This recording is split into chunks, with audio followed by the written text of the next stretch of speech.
Okay, so this next example that I'm going to do is going to be based on one of the drawings that is actually assigned for the Module 7 dimensioning assignment. But I'm not going to completely dimension it, okay? So instead I'm going to talk a little bit about it, maybe show you a couple dimensions or things that you need to consider.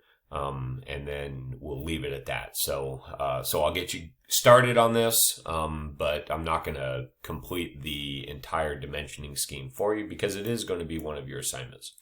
So here we are with the full section from the section view assignment, 6-1, I believe this is, and this is one of the drawings that is assigned for the dimensioning assignment. This is the shaft base. Okay, and we have a full section view, front view. So let's go ahead and go through our workflow for getting this set up to dimension. I've already completed the drawing. Everything is good to go here. I might need to space these out a little bit more, but I'll do that later if I need to. So let's go ahead and prepare this for dimensioning. So the first thing I want to do is get the drawing set up in its title block and border, which is ANSI B, and I already have that set up. So if I double click in here, it's 1-to-1. So, nothing new there. Make sure this is also 1-to-1. That's critical. And we're done with that. Now we can go ahead and set our layer to dimension. We can go to annotate and we make sure that our dimension style is correct. And this now here, it's a little bit different. We have an annotative style and an MVCC ANSI English style.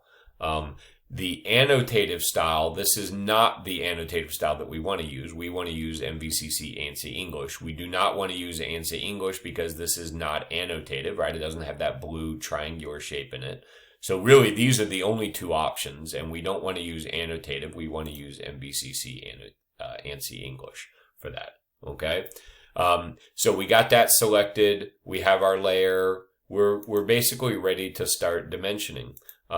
So we can, now what I've done is I've gone ahead and identified the primitive shapes here. And let me talk a little bit about this. So we see that this object is basically, we have a base, but the base has a rounded end, a rounded left and right side. So it's not a rectangular prism.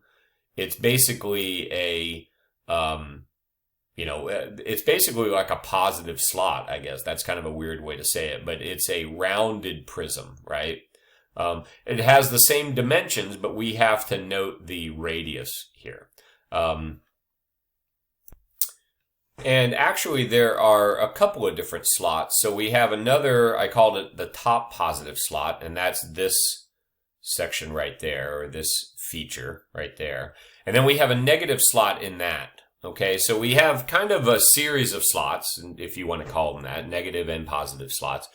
And I want to remind you that in both presentations that I did, there are basically guidelines for how to dimension slots. And I'm going to bring one of them over right now. So here, this is from the Guide to Dimensioning lecture. And you can see that, and these are the same ones that are shown in the other presentation. I'm giving you an example, 3 examples, in fact, of how we can dimension these features. Now, I'm going to go ahead and tell you that the middle option here is the one that you want to select in this case. Okay, so I'm going to keep that in mind, and then what else do we have? We have the large negative slot. I said that right there. You can see it shown in section. Then we have 2 negative cylinders. We have one there and one there. And then finally, we have 6 spot face holes. And again, I want to point out that the spot face holes, examples of how to dimension those are in both of the presentations. Okay, so let's get started with the dimensioning then. So if we start with the base shape, okay, and I said we want to model it on this middle option right here. We have the width and the length between centers, and then 2 times R. So let's see how we can do that. So I'm going to go linear, and whoops, let's try that again. Go linear and go from here to here. There we go. And I'm probably going to need to move this a little bit, so I'm going to go ahead and move it away right now, making sure to keep it horizontal. Oh, I see what the problem is. I need to, let's change this. Keep it vertical. There we go. All right, and I can move it again if I really need to. So we got the length across there, or the length from center to center, and now we're going to dimension the width across here.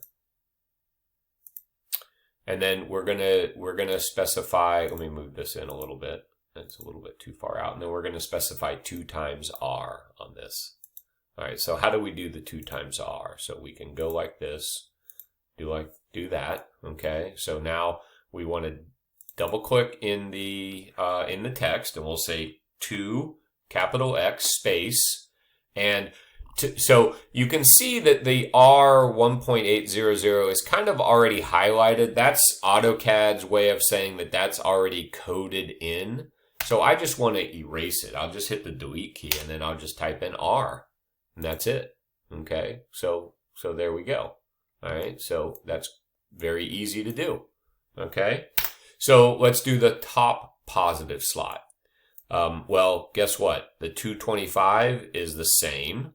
Okay, we do need a linear dimension across here, so we'll dimension from there to there, and I'm going to pull it out on this side. Again, I may change that. I may decide to put it over here on the right, but for right now, I'll just put it out there and see what that does. And then we're going to do 2 times R again. All right, so we'll go here. Remember, we're dimensioning to the outer one. Okay, so we double click on that 2XR and hit the delete key to get rid of that. And there we go. Okay. Then we have the large negative slot. So you can see where this is going, right? Same thing. All right. So I'm not going to dimension that. I'll let you dimension that, right? So, I've given you 2 examples. So we can do that. Now the 2 negative cylinders, right? So the 2 negative cylinders, of course, negative cylinders have to be dimensioned with a diameter. So we want to make sure we do 2x space right there. Okay. You know what? On the large negative slot, the one that I'm letting you do not forget, actually, on the top positive slot, I also forgot to do that. So I got carried away with just one part of it, but I do need a thickness on both of these. Hey, you can't forget that. So I need the thickness there, right? 0.44. And then I need a thickness, and I'm going to opt, I think we talked about it in our last video, for an overall height, because I think that is much more useful. But then the one that I'm letting you do, the large negative slot right here, this feature right there, you're going to have to give a depth of that. Okay, so don't forget about that. So we got the 2 negative cylinders, that's done, and now the 6 spot face holes. Okay, so let me get the example for the spot face hole, and I'm actually going to use, I'm going to show you because I want you to understand that I'm giving you a lot of resources here. A lot of, basically, I'm giving away a lot of answers, a lot of guides. So this is in our CAD standards, and you can see right there's our spot face, right? That's what we wanted. That's what we want to model it on. I'm not sure whether we're going to be able to find the SF symbol with the counter bore. That's AutoCAD hasn't really updated their font selection yet, so we might have trouble finding that, but nevertheless, we can still use a counter bore. So we need a diameter. We need a diameter for the spot face, a diameter for the smaller hole, and then that's about it. So here's what I usually do. I usually do this. I'll pull it out right there. So what I'm going to do is I'm going to dimension this. Excuse me.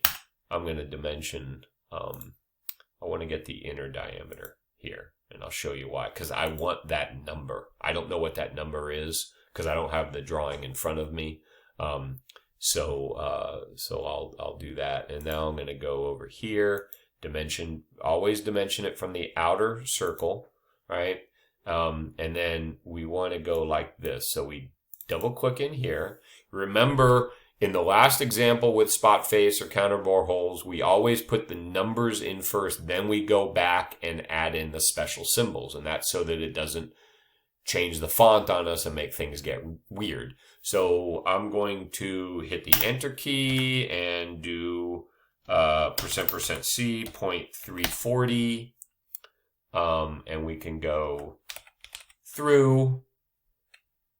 And then that's it. We just position the cursor in here. And remember what we did. We go to Symbol, Other. We choose Spot Face. And you see there's not a... I don't see the spot face here. We might try looking up the other GDT. There's other GDT fonts, but I don't see them here. I think there's also an AI GDT. Back in the labs, we have a different font set, and so it's a little bit easier. Okay, AI GDT. So let's see. Oh, that's that. At least I can see it. Oh, there it is right there. SF. Okay, select, copy.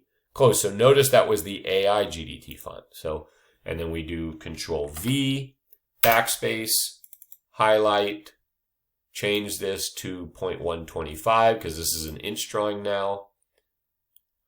And then close the text editor. And then there we go. Okay. And we don't need that. That was just for my reference. Okay. And there we go. Oh no. What did I forget? 6 times space. Can't forget the 6 times. All right. So, wow, that was pretty easy, right? I'm leaving you one dimension to put in there or one feature to dimension. Now, as far as location dimensions, well, you know, everything is pretty much located on center. So we don't need to locate the base prism because that's the base. We don't need to locate the top positive slot because that's oriented relative to the centers. The large negative slot, same thing. The 2 negative cylinders, well, same thing here. So really the only thing we got to locate are the 6 spot face holes.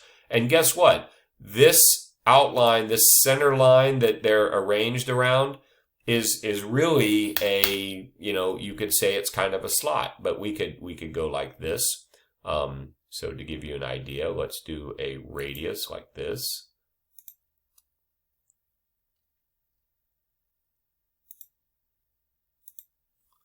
And